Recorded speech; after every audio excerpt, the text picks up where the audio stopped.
Saudara, Balai Konservasi Sumber Daya Alam BKSD Kalimantan Timur telah mengevakuasi harimau peliharaan yang menerkam seorang pekerja hingga tewas. Inilah proses evakuasi harimau yang menerkam penjaganya hingga tewas di Samarinda, Kalimantan Timur. Setelah harimau dibius, harimau dipindahkan ke kandang besi untuk dipindahkan ke Lembaga Konservasi Satwa Gunung Bayan Lestari di Kabupaten Kutai Kartanegara. BKSD akan memeriksa harimau untuk mengetahui jenis dan asal harimau tersebut.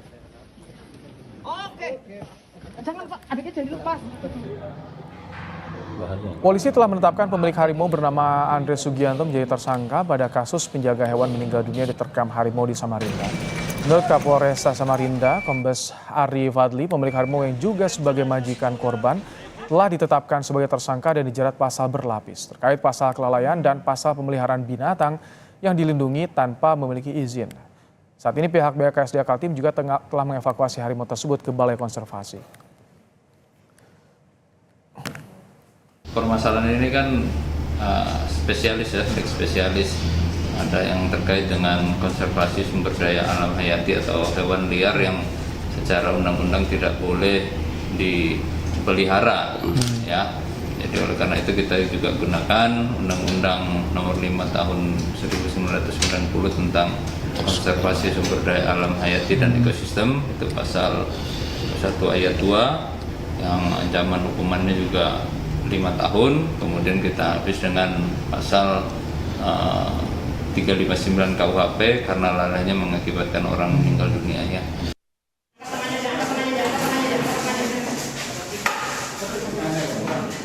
Seorang pria yang bekerja sebagai penjaga hewan harimau di Samarinda, Kalimantan Timur, ditemukan tewas di dalam kandang. Ia diduga diterkam harimau saat hendak memberi makan pada Sabtu siang. Polresta Samarinda telah memeriksa sejumlah saksi dan menetapkan pemilik harimau sebagai tersangka. Penetapan dilakukan karena status kepemilikan harimau tidak memiliki izin dan mengakibatkan adanya korban jiwa. Tersebut bukan tempat penangkaran resmi, ya, tapi itu merupakan kandang-kandang yang dibuat seperti kandang hewan biasa yang dibuat oleh pemilik rumah, yang mana terkait dengan izin konservasinya sendiri yang pasti tidak ada.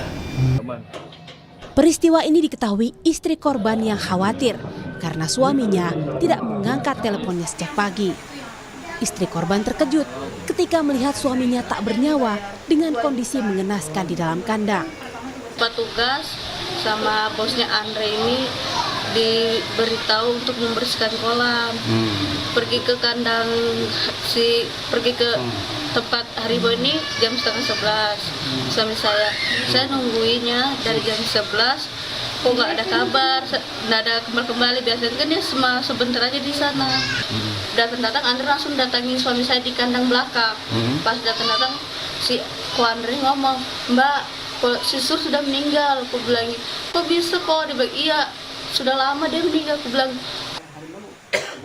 Kini, keluarga korban berharap majikan yang merupakan pemilik harimau bertanggung jawab atas insiden tersebut. Korban merupakan tulang punggung keluarga yang memiliki 2 orang anak dan sang istri sekarang dalam kondisi hamil. Tim Liputan Kompas TV, Samarinda, Kalimantan Timur. Lebih lengkap soal penanganan kasus warga diterkam harimau hingga tewas akan kami tanyakan langsung pada Kapolresta Samarinda, Kombes Ari Fadli. Selamat petang, Pak Kapolres. Selamat petang, Mas. Baik, Pak Kapolres, jadi penetapan tersangka pemilik harimau ini karena tidak memiliki izin atau ada kelalaian di sini, Pak Kapolres? Ya, jadi berdasarkan hasil pemeriksaan kita, dari hasil pemeriksaan saksi-saksi yang ada, kemudian setelah bukti-bukti kita kumpulkan, kemudian kita naikkan proses penyelidikan ke penyidikan, dan berdasarkan hasil gelar perkara kita tetapkan terlapor atau pemilik harimau ini sebagai tersangka. Itu kenapa tadi soal izin, yang tidak ada izin atau ada diduga kelalaian? Karena kan kepolisian koordinasi juga dengan BKSDA soal bagaimana menangani harimau ini. Ya, yang pasti bahwa dalam peristiwa atau kronologis peristiwa ini ada 2 ketentuan yang dilanggar. Yang pertama terkait dengan Undang-Undang Nomor 5 Tahun 90 tentang konservasi sumber daya alam hayati dan ekosistem, yang mana di dalam pasal 21 ayat 2 itu setiap orang dilarang untuk memperniagakan, memiliki, memelihara hewan liar yang hidup, ya. Itu pasal 21 ayat 2. Kemudian dalam peristiwa ini juga karena ada kelalaian si pemilik ini akhirnya mengakibatkan meninggalnya orang, sehingga kita kenakan juga pasal 359 KUHP. Itu sudah berapa lama pemilik ini memelihara harimau? Ada 2 ya Pak Kapolres kalau kita lihat di visualnya. Menurut keterangan saksi yang ada yang menyatakan sudah sekitar 2 tahun, tapi juga ada yang menyatakan baru 1 tahun lebih kalau keterangan. Jadi memang harimau ini dibeli pada saat berumur 1 bulan, ya, dengan harga 100 juta dari Jakarta informasinya, kemudian dibawa dengan kendaraan menuju ke Samarinda lewat kapal laut. Oke. Kalau misalkan ini diduga dibeli dari orang lain, apakah dari kepolisian juga akan menginvestigasi soal jual beli hewan dilindungi saat ini Pak Kapolres?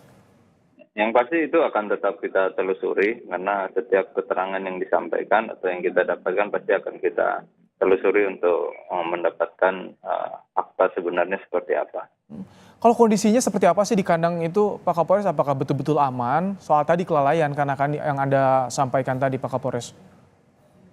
Ya, kalau kita lihat dari posisi kandang yang ada, kalau memang pada saat tertutup,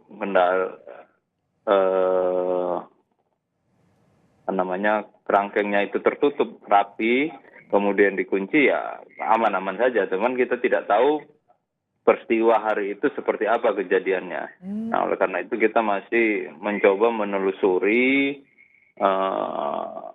bukti-bukti lain, mungkin ada CCTV atau ada keterangan lain, karena pada saat itu kita minim saksi yang ada di dalam tempat tersebut, karena pada saat korban masuk, SOP-nya mereka selalu menutup pintu, ya, pintu gerbang dari besi itu ditutup.